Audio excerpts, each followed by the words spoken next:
Horizon Samurai reaction. This is Warring States, Japan, Sengoku Jidai, The Siege of Inabayama Castle, Extraction Part 2.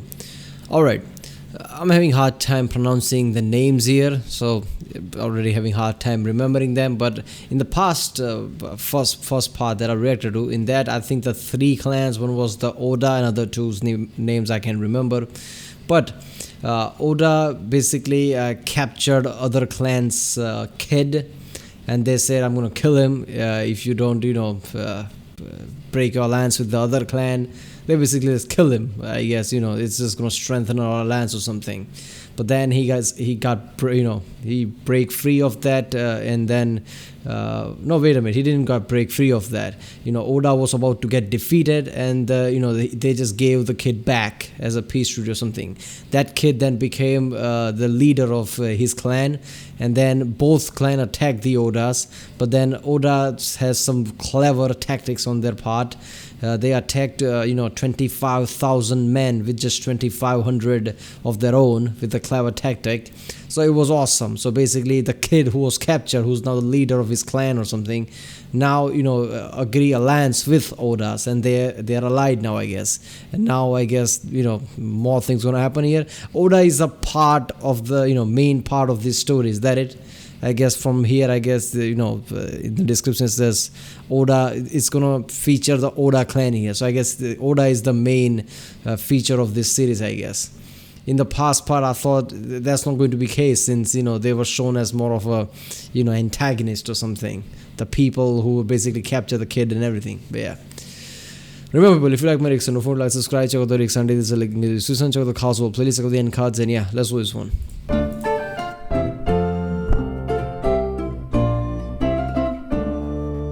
Welcome back to the Sengoku Jidai. Last time we left off with Oda Nobunaga ascendant after his surprising victory over the Imagawa, and young Tokugawa Ieyasu aligning himself and his clan with the victorious Oda. Now we enter a period of consolidation, as Nobunaga tries to strengthen his holdings and plan for his own march on Kyoto. And this is where the alliance with Tokugawa becomes so important. You see, to the east of Owari, the home province of the Oda, were three great clans, the Hojo, the Takeda, and the Uesugi, all of whom were arguably more powerful than the Oda. So why didn't one of these clans march west and steamroll everything between them and Kyoto? Well, because every time one of them would start to, one of the others would invade their territory. But now that Oda Nobunaga had the Tokugawa as allies, his eastern flank was secure. He could...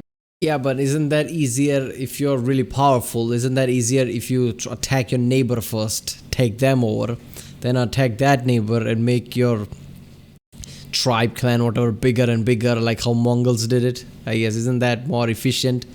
You create even bigger and bigger your clan until you reach Kyoto or something. I guess it's not so easy like that. So yeah, at this civil war time, there were so many clans like that, and they were all basically afraid of each other and couldn't just walk into Kyoto, because they know as soon as they leave their place, others will just take over. Could look west with impunity, or at least with a pretty big buffer between him and anyone who wanted to stop him. So this just leaves two clans to the west between Oda and Kyoto. These were the Azai and the Saito. But remember, right now, Oda Nobunaga isn't grasping for the prize of Kyoto. He's trying to consolidate the gains he's just made. So he marries off his sister to the lord of the Azai, bringing them into the family, and hopefully ensuring their friendship.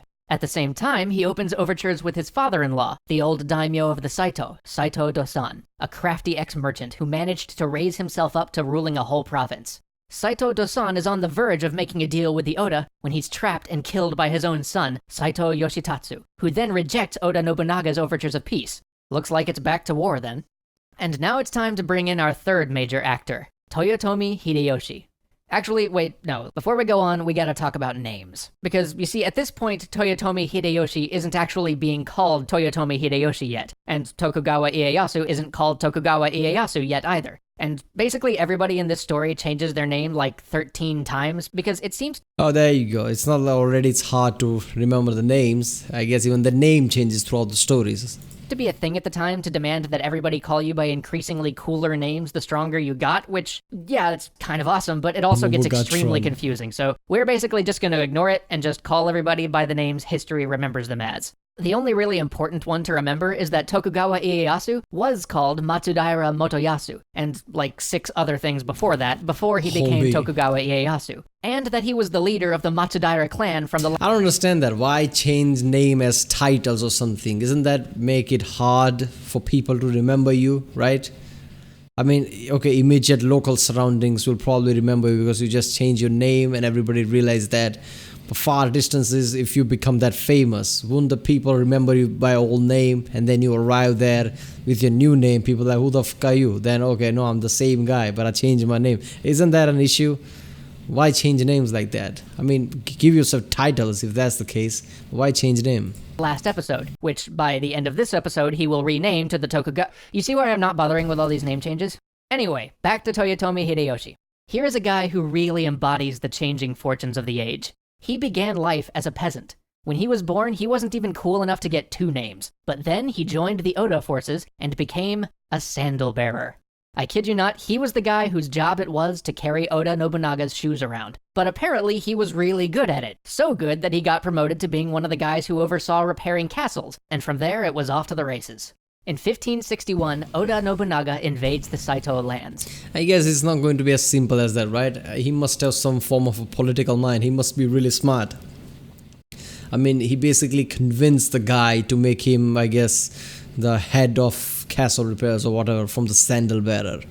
He probably put some, impressions on him that, and convinced him to give him that title. He can't just like, oh, look at that, you're a good sandal bearer. I guess I'm going to make you the, head of the castle repair or something. For 3 years he's rebuffed, never quite able to take the mountain castle of Inabayama that the Saito use as their headquarters. But then Oda brings in Toyotomi Hideyoshi. Toyotomi's specialty was administration and diplomacy. He was a decent enough warrior, I guess, but that's not what Oda needed right now. If all it was going to take to beat the Saito was a good general and some courage, Oda Nobunaga would have gotten the job done himself already. So instead of attacking the Saito head-on again, Toyotomi applies his special brand of skills. One by one, through bribes, appeals, and threats, Toyotomi turns almost all of Saito's retainers against them. With nearly all of their forces defecting, the Oda conquest of the Saito is a near certainty. But there's still the impregnable fortress of Inabayama. Damn, that is something, right? He turned that old man against them. To deal with. So long as it stands, the Oda will never safely hold the land. They need a jumping-off point, a place to gather their troops and store their supplies, a place to safely maintain a siege from, and a place to retreat to if things go poorly. Their last several incursions fell apart because they lacked such a place. So Oda Nobunaga orders Toyotomi Hideyoshi to build one, right at the foot of Inabayama. Now, you would think that right under the arrows of the enemy, it would be impossible to build such a fortification. But not for Toyotomi Hideyoshi. According to legend, he built the place overnight. What? Now, we can be pretty sure that he didn't actually build that place overnight, but Seriously. getting himself a legend like that probably means he built it pretty darn fast. He certainly did it fast. I mean, how the fuck do you do that anyway? I mean, that close to the other fort, you just create your own. Doesn't matter how quick you are. Isn't that just like other, opposing party won't just panic and just attack them before they finish the construction? How does that even work? Fast enough that he got it built before the Saito could really muster an effective attack against it. As our story rolls forward, I think it's worth pondering why these 3 men with their particular talents were able to unify Japan when for 100 years all who came before them had failed. And the conquest of the Saito gives us some good hints, I think. But back to Inabayama. Once Toyotomi Hideyoshi's fortress is in place, Oda Nobunaga brings his forces up to put the Saito's castle under siege. But Hideyoshi's not done. He has one more trick up his sleeve. He's been talking to the local villagers, and he knows of a path up the back of the mountain. A path that would let him and a small handful of men slip into the castle undetected. He tells Nobunaga of his plan, and they agree. He is to pick his men and head out. In the dead of night, they scale the side of the mountain, and just before dawn, leap over its walls. They quickly rush to set fire to the storehouses and the powder magazine. The magazine explodes in this great gout of flame. The defenders inside are totally disoriented. Outside the walls, they see thousands of men advancing on them. They see the treacherous banners of those they thought to be their allies slowly creeping up the hill, and then bang, the castle. I mean, that is some next level psychological warfare, right? Turning your own allies against you. So first of all, surprise attack, exploding your own, forts and all the barrels, gunpowders and everything. And so suddenly you're in panic, like what the fuck is happening? You see that your own allies are coming towards you.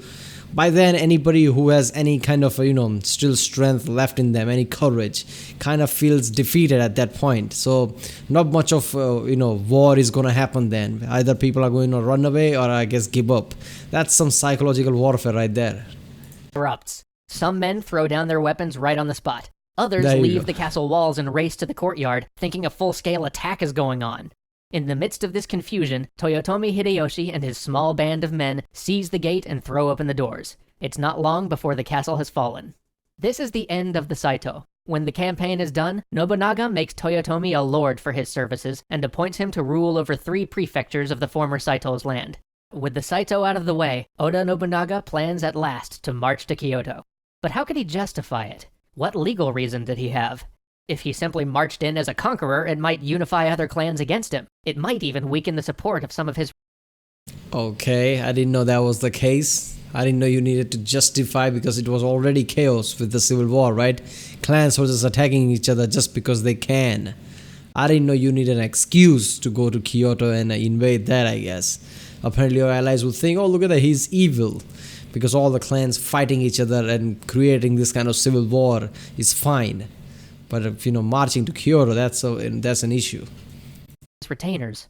But then, in 1568, a 31-year-old man turned up on his doorstep claiming to be Ashikaga Yoshiaki, displaced from Kyoto when his brother, the shogun, was murdered. This man asks Nobunaga to cast out the pretenders to the shogunate and reinstate him as the true and rightful shogun of Japan. What an opportunity. Yeah. Nobunaga, with all the reverence and humility due to his station, says that of course he'll help. He wants nothing more than justice for Yoshiaki and to see the Ashikaga shogunate restored. Of course he'll help him retake Kyoto, fingers crossed.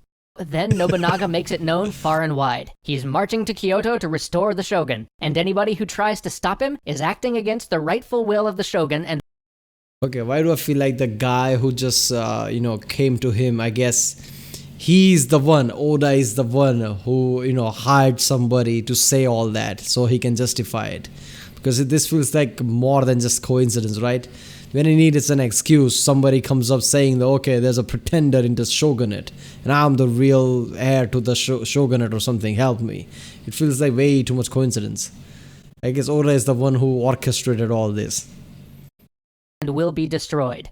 Not much you can say against that. And so, with a somewhat naive heir to the shogunate in tow, Oda's forces sweep west, smashing the few clans that stand in their way, and by the year's end, they're in Kyoto.